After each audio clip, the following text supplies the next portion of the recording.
अनवस्थिते असंभवाच्च नेत्र। नेत्र अर्थात जीवात्मा। अनवस्थिते शरीर के सभी अंगों में एक साथ स्थित न होने से और पूरे देश में एक साथ प्राप्त न होने से भी वह अंतर्यामी नहीं है।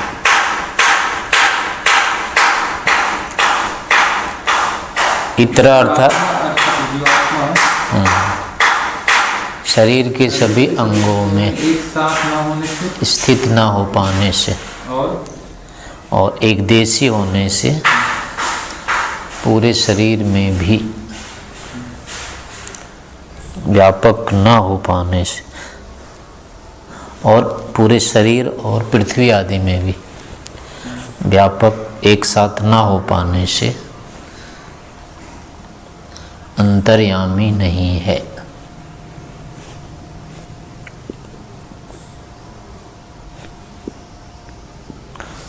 क्या है उसका? न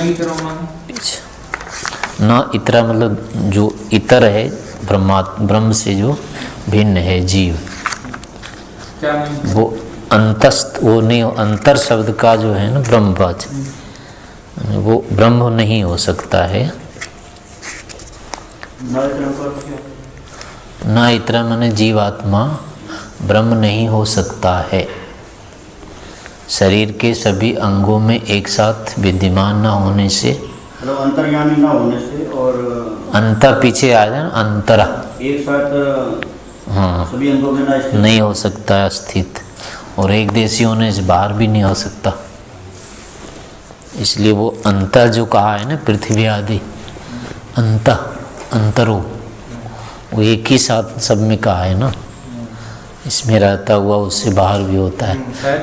इसी सूत्र पे झगड़ा है। हाँ, तो जीवात्मा इससे बाहर तो होता ही नहीं इस कारण जीव ब्रह्म नहीं होता। अनवस्थित हाँ, अनवस्थित अवस्थित नहीं हो पाने से, ना रहने से, एक साथ सभी अंगों में रहता नहीं है, ना रह पाने से और असंभवाद यानी एक देशी होने से भी सब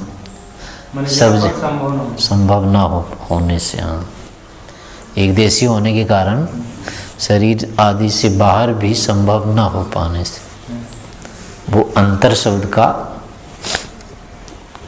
निवाचक नहीं हो सकता है ब्रह्म,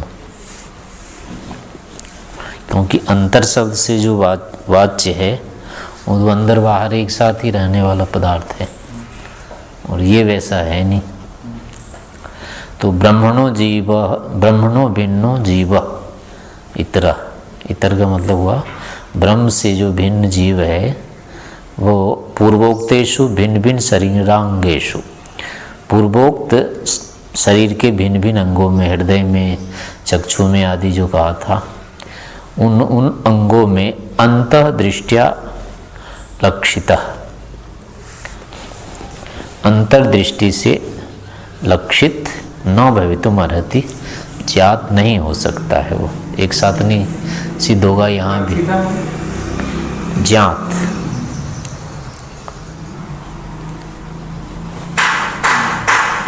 न भवितुम अर्हति नहीं हो सकता, नहीं आँख में भी दिख रहे हैं और कान में भी दिखाई दे जाए, ऐसा नहीं हो सकता। क्यों नहीं? अनवस्थिते असंभवाच्च नहीं भिन्न भिन्न अंगेषु स्वस्थित्या जीव सकृत लक्षयितुं शक्यते तस्य एकदेशित्वात्। भिन्न भिन्न अंगों में अपने स्वरूप से स्थित यानी या अपनी स्थिति से जीव एक साथ न लक्षितुं शक्यते, देखा नहीं जा सकता है। तस् एकदेशित्वात्, उसे एक देशी होने से। नो चेत तरहि कस्मिंचित् नष्टे अंगे, और ऐसा यदि नहीं माना जाए तो कस्मिंचित् नष्टे अंगे तस्य न्यासः स्यात्, और अगर ऐसा होता है तो किसी एक अंग के नष्ट होने पर उसका नाश हो जाना चाहिए था। उतने अंग में वो नहीं दिखता है और दिख नहीं रहा है, तो ऐसी स्थिति में उतना नष्ट मानना चाहिए था। एवं अनुवस्थिति दोषा प्रसज्येत, तो इस प्रकार से वो अनुवस्थिति दोष प्रसंग आ जाएगा, क्योंकि जिस चीज़ को छोड़ता है उसको सूखता है अंग, और ये होगा कि वो तो है ही अभी भी, तो अब क्या हुआ, नष्ट हो गया, मर गया उतना, तभी तो ऐसा दोष आ जाएगा। और दूसरा हेतु है कि असंभवादपि, संभव भी न होने से, नैवं भवितुम अर्हति यतो जीवो ही अणु परिणामो, ऐसा हो भी नहीं सकता है कि एक साथ सब जगह हो जाए, क्योंकि जीव अणु परिमाण वाला है। न च स बहुषु स्थानेषु स्वरूपतः अवस्थातुं शक्नोति, वो बहुत से स्थानों में अपने स्वरूप से स्थित नहीं हो सकता है, किसी माध्यम से भले ही दूसरी जगह उपस्थित मिल जाए, स्वरूपता नहीं हो सकता उपस्थित। यही सूत्र है या क्या सूत्र है, पता नहीं, इसके ऊपर टकराने वाला ये था या कोई और इसी टाइम तक, मतलब व्यापक होने से वो अगर एक साथ मान लें सभी रहेंगे। हाँ, तो टकराने वाली चीज़ सब जगह हो नहीं सकती।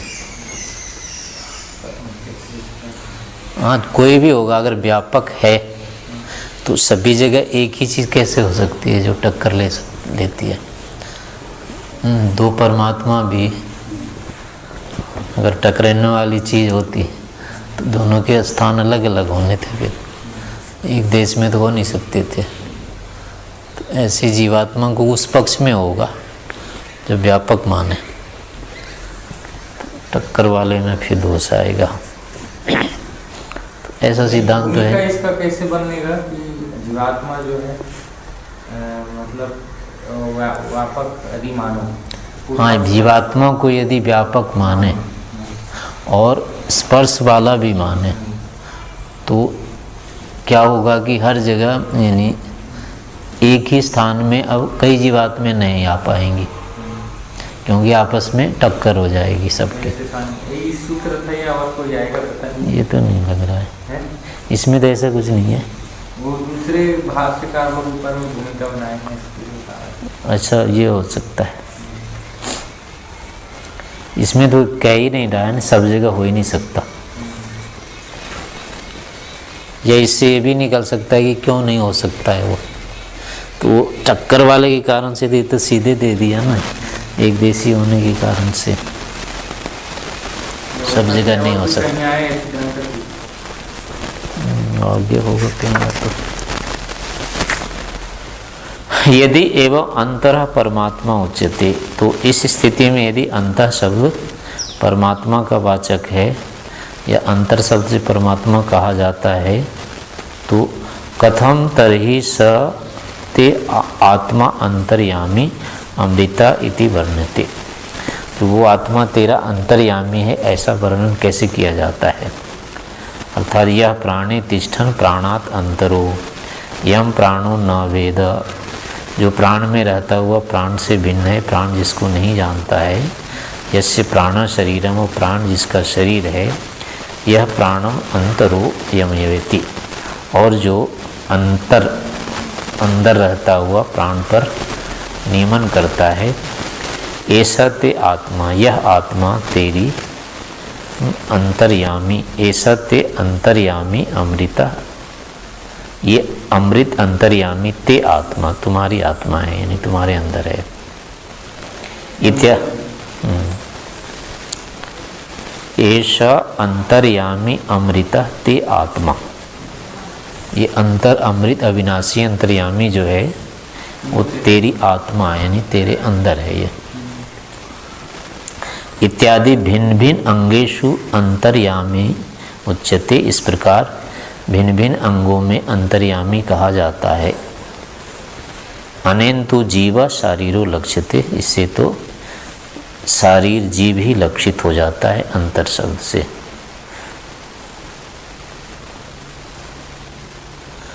प्राणे तिष्ठन प्राणादंतरो यमनो प्राणो वेद, प्राण जिसका शरीर है, यह शरीरम और यह प्राणम अंतरो यमयति, और जो प्राण को अंदर से अनुशासन में रखता है वो आत्मा, वो अंतर्यामी अमृत स्वरूप तेरी आत्मा है। यानी ये तो जीव के लिए भी हो सकता है, ऐसे कथन कह रहे हैं।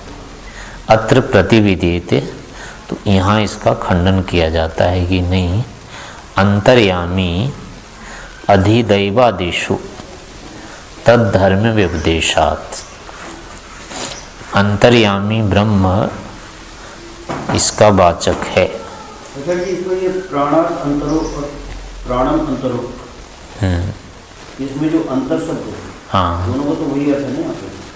प्राण से यह अंतरः प्राणम यमयति, जो अंतर, जो भिन्न प्राण पर नियंत्रण करता है। जो प्राण से भिन्न, नहीं, प्राणादंतरो तो हो गया ऊपर वाले, वो तो उससे भिन्न हो गया। जो, हाँ, वही अंतर प्राणम यमयति, प्राण पर भी नियमन करता है। प्राणम अंतरो का मतलब क्या है? अंतरा तो हो गया ना, वो कर्ता। अच्छा अंतरा यमयति कम प्राणम, अच्छा अच्छा। ऐसे है, प्राण पर भी जो नियंत्रण करता है, जो अंतर है। यानी तो इसीलिए वहाँ ना अंतर शब्द से किसको ले, ब्रह्म, हाँ, ये तो अंतर शब्द से यहाँ जीवात्मा भी, प्राण पर तो वो भी नियंत्रण कर लेता है। हाँ, तो अंतर शब्द से वो भी हो सकता है बातचीत। तो इसलिए कह रहे हैं कि नहीं, यहाँ अंतर्यामी जीव नहीं हो सकता है। अधिदैवादिषु तद्धर्मोपदेशात्, अंतर्यामी के धर्म अधिदैव पदार्थों में भी उपदिष्ट होने से। क्या सूत्रार्थ होगी? अंतर शब्द से अंतर्यामी ब्रह्म अभिप्रेत है।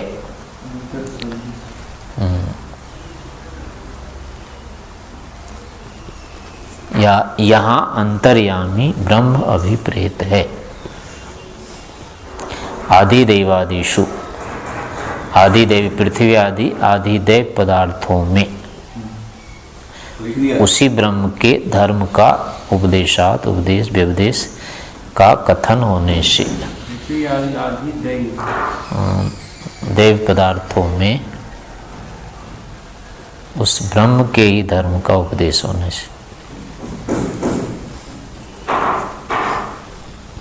ब्रह्म की धर्म का, हाँ, तद धर्म व्यपदेशात, उसके धर्म का व्यपदेश यानी कथन होने से। अंतर्यामी वो ब्रह्म ही है।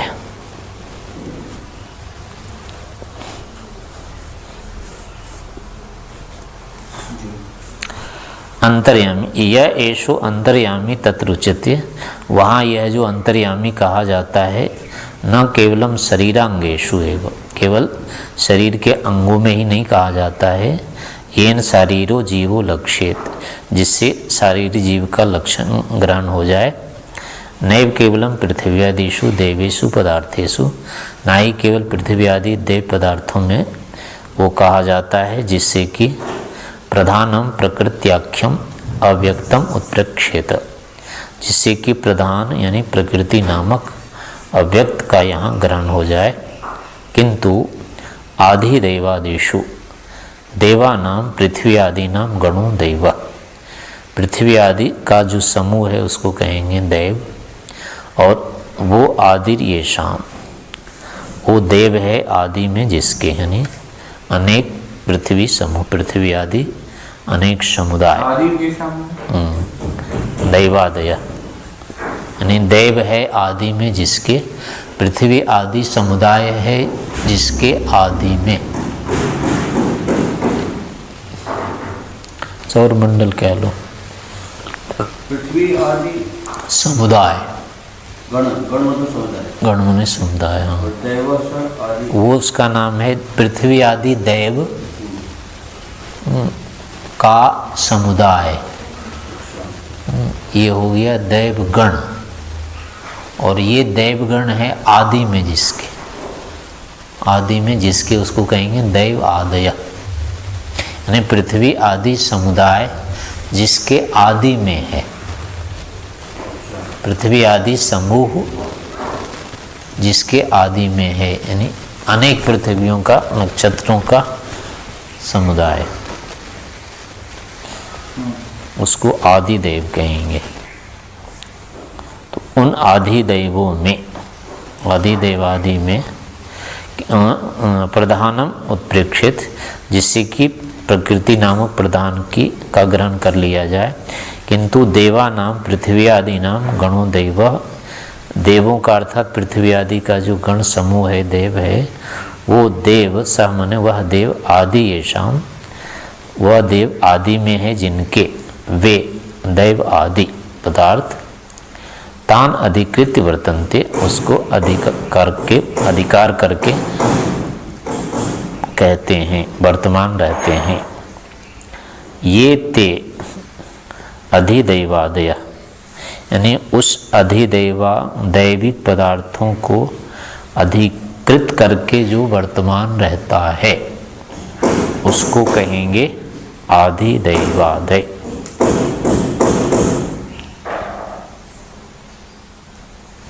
ते आधिदैवादय तेषु आधिदैवादिषु, उन आधिदैवादियों में, तद अत्र गणद्वयस्य पदार्था, यहाँ दो गणों के पदार्थ हैं, पृथ्वी आदि अप अग्नि अंतरिक्ष वायु आदित्य चंद्र तारक आकाश स्तंभ और तेजांसी।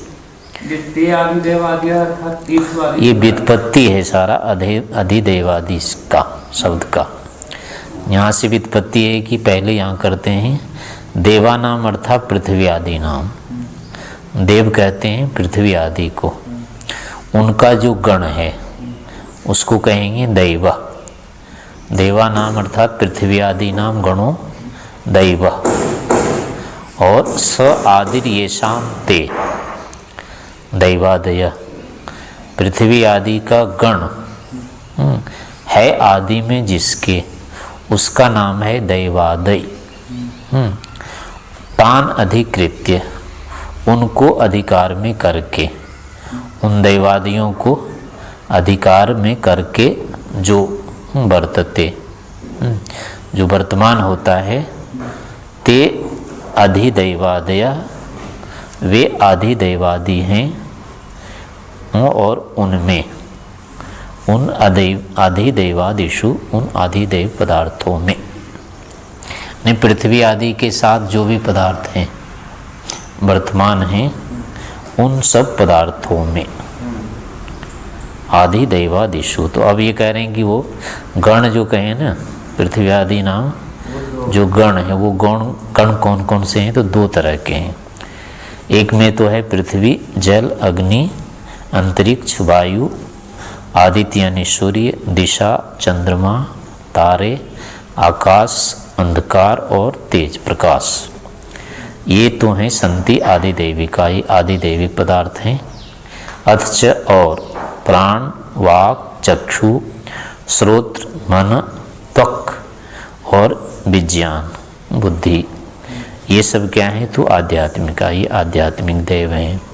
विज्ञान मतलब बुद्धि, बुद्धि, विज्ञान मतलब बुद्धि है। तो वो जो प्राणों की जो चर्चा हो जब आई थी उसमें विज्ञान, तो उसमें आत्मा को लिया था। हाँ, विज्ञानम आत्मा भी होता है।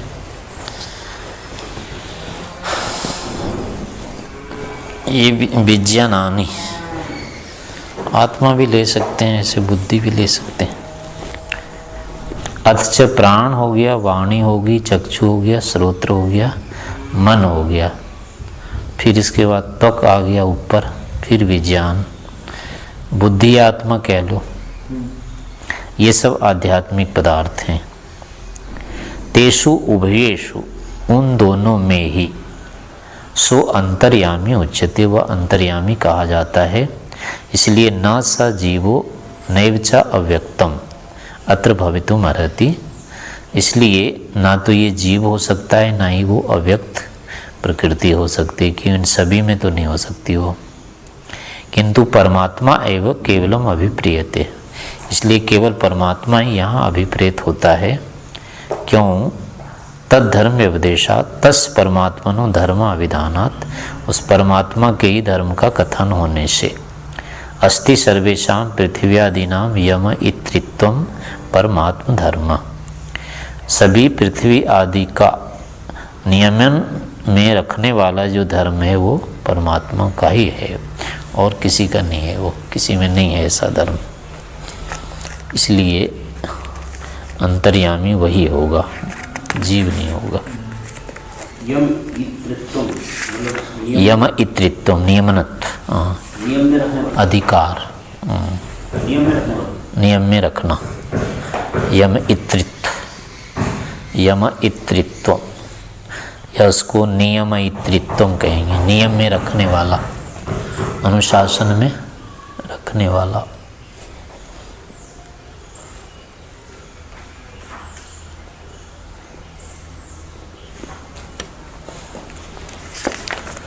न च स्मार्तम और तद्धर्म अभिधानात्, और स्मार्तम स्मृति में भी यानी दर्शन आदि शास्त्रों में भी ऐसा वर्णन नहीं होता है।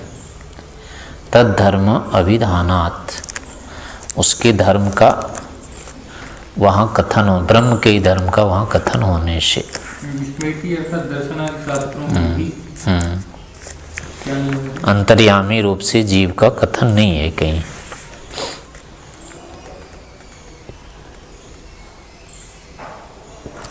जीव के धर्मों का वहाँ वर्णन न होने से, जीव के धर्मों का अंतर्यामी रूप में वर्णन न होने से,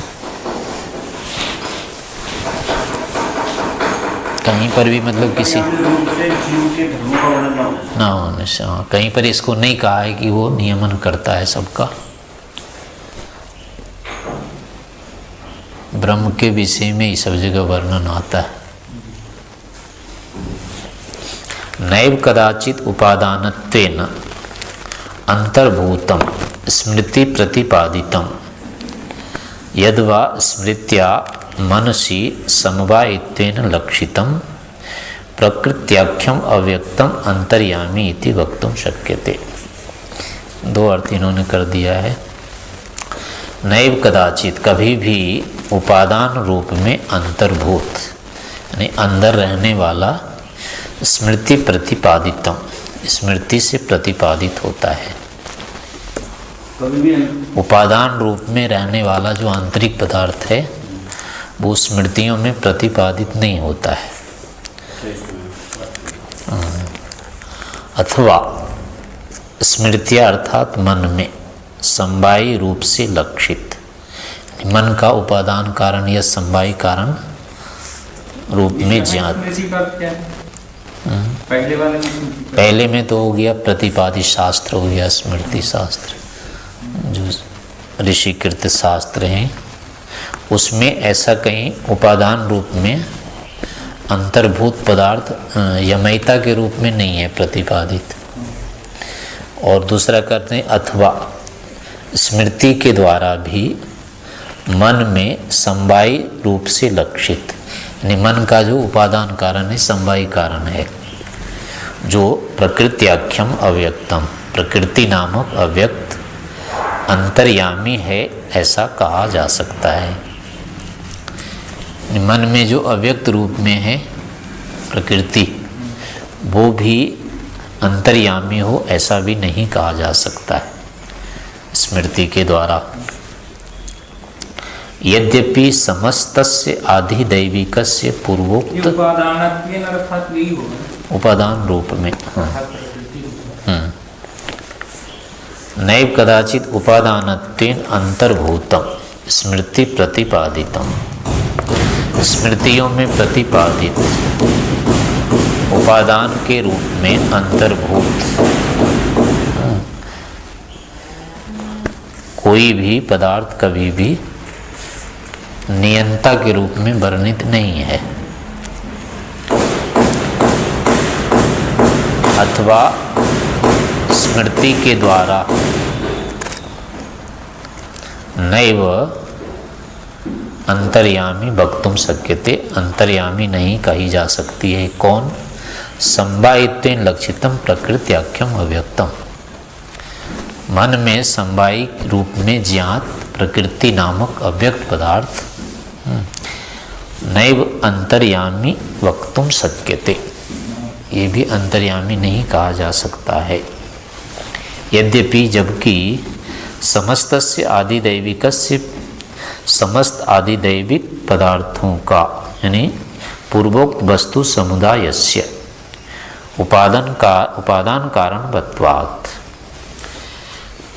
समस्त आदिदैविक पूर्वोक्त वस्तुओं का उपादान कारण होने से प्रधानम अव्यक्तम, जो प्रधान है अव्यक्त है, वो सूक्ष्म रूपेण तद अंतर विद्यते, सूक्ष्म रूप में इनके अंदर विद्यमान है प्रकृति पृथ्वी आदि के।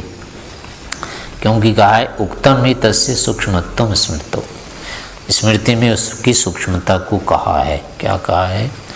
अप्रतर्क्यम अविज्ञेयम प्रसुप्तम एवं सर्वतः।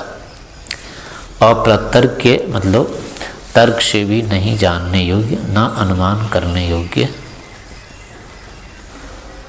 अविज्ञेयम न जानने योग्य, प्रत्यक्ष न होने योग्य,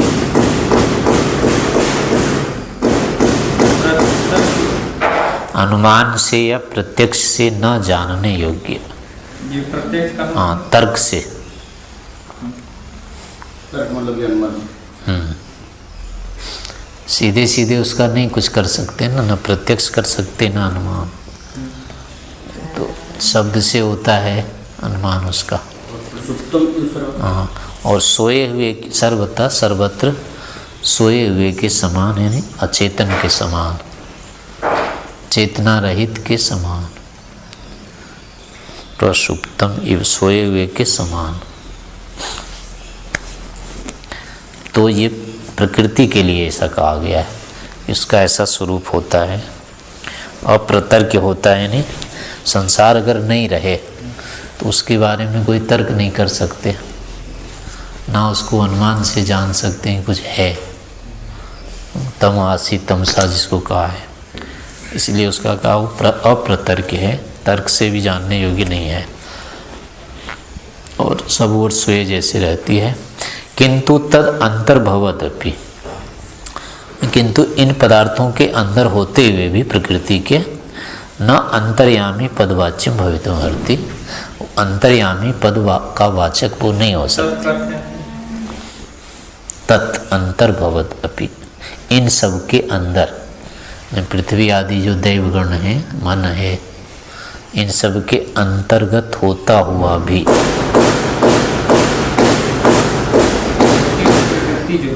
हाँ, न अंतर्यामी पद वाच्यम, प्रकृति अंतर्यामी पद का वाच्य न भवितुमर्हति नहीं हो सकती है। भले इसके अंदर है वो, लेकिन वो अंतर्यामी नहीं कहलाती कभी। कुतः क्यों नहीं कहला सकती है? नहीं क्वचित स्मृतो अंतर्यामित्वं प्रकृत पदार्थेषु तस्य अंतर्नियमनम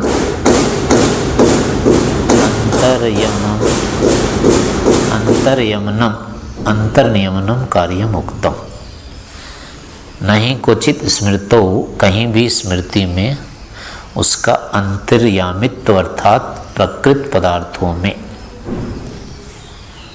कृत यानी जो पृथ्वी आदि पदार्थ हैं इनमें, तस्य अंतर्यमनम उसका अंदर से नियमन करना, अनुशासन करना, अर्थात अंतर्नियमनम भीतर से बस में करना, ऐसा कार्य नहीं कहा है। कहीं नहीं कहा कि वो बस में करती है भीतर रह के।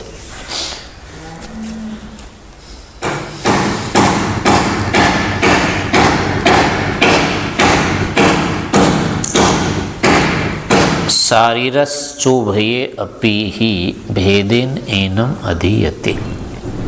यहाँ शारीरश्च न, और शारीर यानी जीवात शारीर आत्मा भी अंतर्यामी ब्रह्म नहीं हो सकता।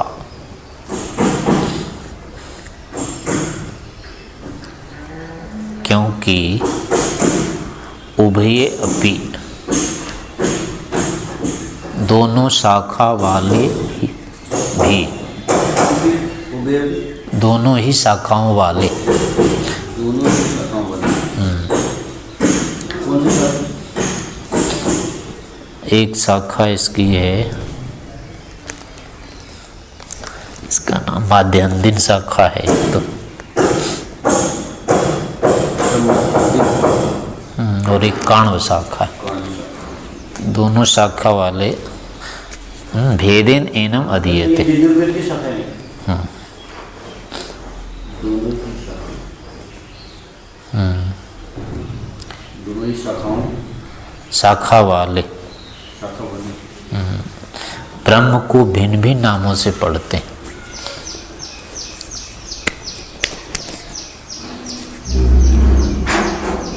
अंतर्यामी के रूप में।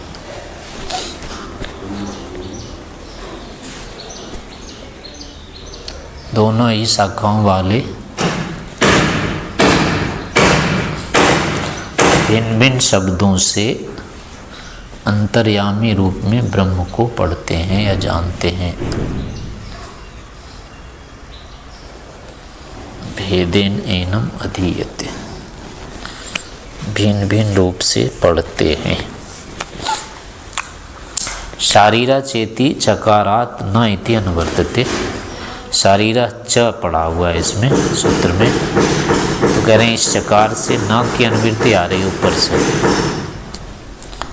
शारीरो जीवस्य न अंतर्यामी भवितुमर्हति। जो शारीर जीव है वो अंतर्यामी नहीं हो सकता है, यतो ही क्योंकि उभये अपि ही एनम भेदेन अधीयते। उभय अर्थात काण्वा मध्यान्दिनश्च शाखिनो अपि, काण्व और माध्यान्दिन शाखा वाले भी ही एनम अंतर्यामिनम भेदेन शारीराद भेदेन पठन्ति। इस अंतर्यामी को शारीर से भिन्न रूप में पढ़ते हैं। यथा ही पृथिव्यादिभ्यो अंतरो भिन्न सो अंतर्यामी। जैसे कि पृथ्वी आदि से जो अंतर है अर्थात भिन्न है वो अंतर्यामी है। तद्वत् शारीराद अपि अंतरः सो अंतर्यामी। वैसे ही ये जो शारीर जीव है इससे भी जो भिन्न है वो अंतर्यामी है। तद यथा जैसे कि यह पृथिव्यां तिष्ठन् पृथिव्यांतरः, तो जो पृथ्वी में रहता हुआ पृथ्वी से भिन्न है।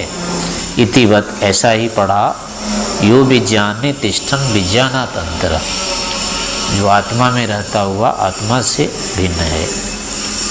ऐसे ही दोनों को अलग पढ़ दिया। इतिवत यो विज्ञाने तिष्ठन् विज्ञानात् अंतरः, जो विज्ञान में रहता हुआ विज्ञान से भी भिन्न है। इति काण्वा।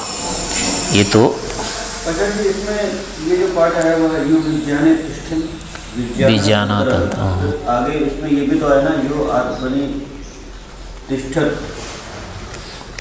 हाँ, ये दूसरी, एक तो ये शाखा वाले पढ़ते हैं विज्ञानात्, आत्मानंतर।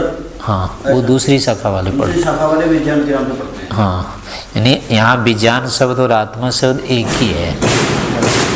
एक शाखा में जिसको विज्ञान कहा, दूसरी शाखा में उसको ही आत्मा कहते हैं। यानी आत्मा के ही का पर्याय विज्ञान है। तो अब आत्मा से भिन्न कह रहा है, आत्मा में रहता हुआ आत्मा से भिन्न, वही विज्ञान में रहता हुआ विज्ञान से भिन्न। मतलब अर्थ दोनों का एक ही है। तो हाँ, दोनों का अर्थ एक है। तो कम से कम जीव तो नहीं हुआ वो। जैसे पृथ्वी में रहता हुआ पृथ्वी से भिन्न कहा है, ऐसे ही विज्ञान में रहता हुआ विज्ञान से भिन्न को कहा है ब्रह्म। ऐसे ही लेकिन दो शाखा वाले ने पढ़ा है, पर दोनों अलग अलग नाम से पढ़ते हैं बस। हाँ, अर्थ एक ही है दोनों का। तो ये हो गया पृथिव्याम तिष्ठन् पृथिव्यांतरः, यो विज्ञाने तिष्ठन् विज्ञानात् अंतरः। ये तो काण्व शाखा का हो गया। दूसरा है यो आत्मनि तिष्ठन् आत्मनो अंतरः इति मध्यान्दिना। जो आत्मा में रहता हुआ आत्मा से भिन्न है, ये मध्यान्दिन वाले पढ़ते हैं। दोनों का एक जैसी पाठ है। उभयेषाम् अपि सर्वस्मिन् पाठे, दोनों के ही सारे पाठों में अन्यत सर्वम पृथिव्यादिकम समानम, पृथ्वी आदि का पाठ तो एक जैसा ही है, केवलम एकस्मिन् वचने विज्ञान शब्दों अपरस्मिन् वच में आत्मा शब्द प्रयुक्ता।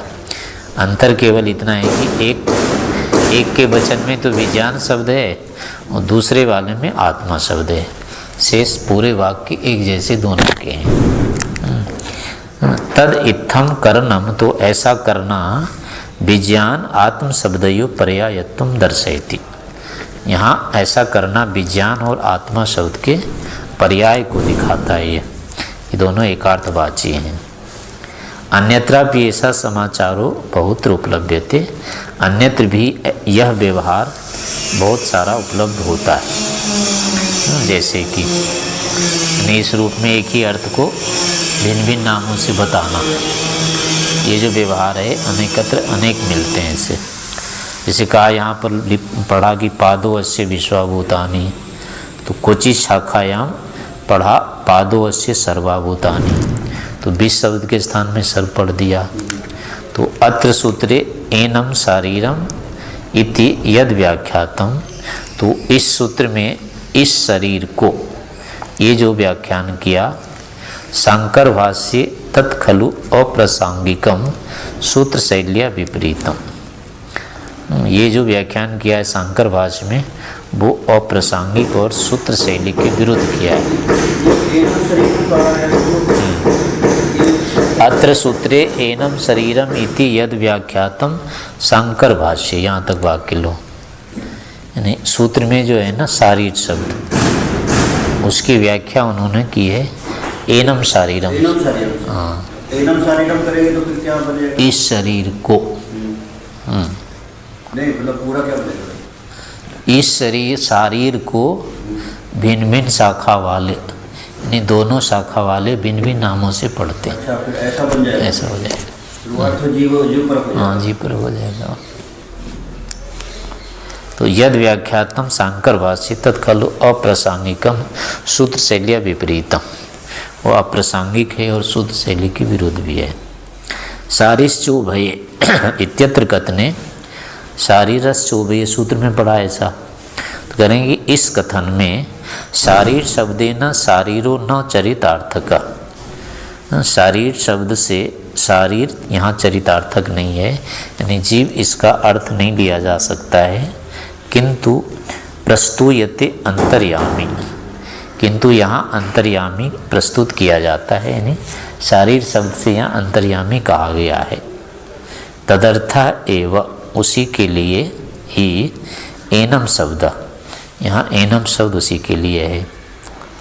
यतो ही सो अंतर्यामी शरीराद भिन्ना इति तु प्रतिपाद्यम वस्तु उभयसाम साखिना वचनयो अंतर्यामी भेदेन अधीयते ही, क्योंकि वो अंतर्यामी जो है शरीर से भिन्न है, इस प्रकार का वो प्रतिपाद्य वस्तु दोनों शाखाओं वाले के वचनों में अंतर्यामी भिन्न रूप से पढ़ा जाता है। उपसंहारे मतम अपि इत्थमेव शांकर भाष्य, और शांकर भाष्य के उपसंहार में भी ऐसा ही मत है। क्या?